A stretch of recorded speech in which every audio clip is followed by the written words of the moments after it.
TJ here. Bob, all you. Okay, hey guys, how y'all doing tonight? Um, hey Uh, TJ, you got to play last year, had a pretty solid freshman year, but this year you're getting to start, and I know you had 12 tackles the other day, and Yes, uh, you're just wondering what do you think you did to win that starting job, and just what's it like being a starter as a sophomore? really, I just continue to put the work in. Continue to believe in myself. Had that chip on my shoulder, that same grit I came in with. Never losing faith, and just going out there every day, trying to get the starting job, and that's what I did. Well, I guess when did you find out you were starting at UAPB? Did you find out like right before the game, or was that settled during the week, or how'd you find out? When did you find out? Really, I had a feeling. In my head, I knew what I was going to go out there and do, but at the same time, just building more reps with the starting group with the ones. Eventually, he just named me the starter, so that was that. Yeah, how'd that feel when you knew you were starting the opener? It felt great. All last year I had the mentality of like every time I'm on the field, I'm a starter. Coach T. Will always say we got standards, not starters. So I just, uphold the standard every day, and great things gonna happen. So. And Nico, I know he's obviously playing a ways behind you there. What's your thought on TJ and what he adds to the defense? I think he's just a hard player. He's gonna go 110% no matter what. I remember he came in as a freshman and he didn't really know that much, but now it's a big difference. And I think everybody in college football know that TJ Metcalf, he gonna be one of the ones. Okay, I got a few more, but I'll turn it back to Oliver. Thanks, guys. Go for it, Trey. Yeah, TJ, on that topic about you not knowing anything last year, with your brother here now, does he know anything? And how much wisdom have you been able to impart on him about what the college game is like? Oh yeah, my brother very advanced. He very physical when it comes to block destruction and stuff like that. And we just got a nick for the game. I feel like me coming in last year, his man-to-man skills, I ain't gonna say a lot better, but he can cover somebody up. But he been doing a great job. Hopefully he get in the game UAB and just show people he can play. Thoughts on for both you guys on UAB personnel or things that they like to do. What do you see from the Blazers? Really, they got I guess a couple quick guys. I don't think they're gonna beat us on the perimeter. I know especially in the run game, they're not gonna beat us. We're gonna shut all that down on the edge with Nico and Landon, Anton, all them guys, and especially in the interior. We got Cam and EG. I think we're gonna shut them out. So. Nico, any thoughts? I think they're a pretty good team. I think if we go out there and play the brand of football we know how to play, I think we could just dominate those guys and just play our brand of football, honestly. Uh-huh. I was wondering, Trent Dilfer is the coach over there. He was a Super Bowl winning quarterback. You guys are pretty young. Any Yeah, any idea or thought? Nobody ever told you about Trent Dilfer? nah. Nah, I heard him. I never really watched him. If he ain't play for the Saints, I don't know him. Okay. All right. Thanks, guys. Tom, all you. All right, Nico, Falcons fan here, man. So we're gonna play twice this year. All right. We were talking to Coach Pittman yesterday about what next level stuff for the defense. The scheming was great last week, but next level is more pressure and turnovers. Can you maybe talk about if that's an emphasis this week? Yes, sir. It's definitely an emphasis. I think just rushing the quarterback more, getting our hands up, trying to rip the ball out. I think just playing physical with just more turnovers is gonna help us a lot and help the offense a lot in the long run. Yeah, TJ, the turnover factor. Y'all have 1 through 2 games. Is that something coach has been talking about? Oh yes, sir, for sure. I feel like we need to have a bigger emphasis on just taking shots like Nico said, ripping the ball out, every chance we get because we watch film and we saw that running back. I think one of them had 2 fumbles, so we're gonna try to get that ball out, and then with interceptions, we just gotta stay mentally locked in to fly around and go get us one. All right. And y'all have taken 2 bus rides so far. TJ, what's it going to be like getting back in front of the home folks this week? Oh yeah, it's gonna be amazing. I'm ready. I've been ready to play back in the stadium in front of our fans. So yeah, we all hyped up for it. Nico, you had a real home game, and now you got a campus home game. How you feeling about getting in front of the Fayetteville folks? I'm happy to get back in our stadium in front of our fans and just put on the show and show what we can do. Come out with the win and just play our brand of football. Gotcha. My last question is the plan for Gordon. It looks like y'all kind of executed it. Like, how did that come together on slowing Ollie Gordon? I think just the front 7 just doing their job and then the back end coming down to help. I think everybody just playing their role and knowing their role and executing their role. I think us just playing our brand of football, I think that's what helped us a lot. Yeah. Thanks, guys. Daniel? Just We can't hear you. Can you hear us now? Can you hear me now?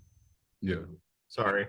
Y'all are playing Jacob Zeno, the UAB quarterback, probably the first quarterback y'all have faced so far this year that can maybe run a little bit. Just maybe your overall thoughts on him, and then what kind of different complexion does it give when the quarterback can run a little bit? It just means us as a D line, we gotta have great rush lanes. We got to level rush. We can't get too far up the field. We can't get too wide. We just got to have great rush lanes and just win our one-on-one battles. Yeah. Thanks. Jackson? Yeah, TJ, we know Coach Pittman told us that Cuddy had a stinger and kind of had to miss the game late. Jaheim comes in. Does anything change, with the new cornerback in there in the secondary? Is it just plug and play? And what do you think of Jaheim stepping in there? No, obviously, Cuddy bringing a lot of energy, but like I said, the standard is the standard. So like anybody that come in, they're gonna go like Jaheim coming in and starting. He made a play. That's what we expect out of anybody that comes in, no matter it's a freshman or a guy that been here for a long time. We got high trust in Jaheim, and he went out there. Me and Jaheim talked about stuff like that, the amazing play, like those type of picks, and he went out there and did just that. So. And Nico, the pass rush, Sam said it was kind of about winning one-on-one battles, but now that you've watched the film, is it that simple? Is there something maybe, I know you won't reveal it, but a little change in scheme to maybe get to the quarterback a little bit more? I think just rushing the quarterback with energy. Last week it was kind of tough because there was just a lot of quick stuff, a lot of RPOs. But I think honestly, I think that the main thing just winning the one-on-ones. Thanks, guys. All right, Bob, close it out. Okay. Yes, I kind of look at Nico when he said, you didn't know much or whatever it was he said. I see he was exaggerating a little bit. Seriously, how far have you come, not just physically, but mentally since you got here as a freshman to where you are now? Really, I give a lot of praise to Coach Wilson. I just trusting the defensive scheme. Coming out of high school, terminology wise, stuff a little bit different, but at the same time, I just gotta trust what they telling me, and all the little nuggets that they tell the room. Like I go home and I watch film and I be like, yeah, like I understand, why I gotta play a different type of play this way and stuff like that to make me be in a position to make plays on, or if it's running the alley and tackling, or being in a good position to go make an interception. So. And we just talked to Jaquindon and Andrew, and they both said you're real physical, that you don't really, you hit everybody hard. I guess meaning them too. That's how I took that. And that even in walkthroughs, you're going, hard. You don't let up. Just kind of what's your mindset as far as being physical and just even practice reps, making sure they're all quality. Like you said, like all the practice reps, they got to be quality reps because I believe that like every rep that comes in practice is gonna show up in the game. So I just gotta, be intentional with my footwork, hand placement, eyes, all those type of things to get me prepared for the game. And being from down there in the Birmingham area, I know obviously UAB they're behind Alabama and Auburn in interest. But did you ever go to UAB games? Do you know many of those guys? Do you have I mean, are you a little extra excited to play UAB just because you're from down that way? Yeah, I think I've been to one UAB game my freshman year of high school, and then I got a teammate that play there right now, the number one on the team. So yeah, I'm ready to play him. Yeah, sorry for not knowing their roster. Who's number one? What position does he play? Amari Thomas. Okay, he's a receiver, right? Yeah, he's in my class, so we real close. So I'm ready to shut him down. Okay. Have you guys been texting or calling? I don't even know if guys your age actually He call called- people, just text or TikTok or whatever the hell it is these days. I Have you had guys a miss, communicated?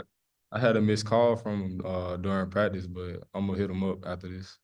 Are you guys doing some trash texting or talking or whatever? Nah, we not really into that. We both want to see each other succeed. So no, that's what it's gonna be. Yeah, just now on Saturday. And then Nico, I'm sure you're aware of this with the pass rush talk. Their guy Zeno got sacked 5 times. I think Monroe had 5 hurries. He threw a pick six. Even their little summary on their own website said he was under constant pressure. So I mean, well, what do you see from that game tape? Assuming you've watched it, and just how maybe you guys can duplicate that, or maybe do even more against them. I think if we just play our brand of football, like the D line know how to play, rush the passer, I think we gonna get that amount of pressure, but probably even more, honestly.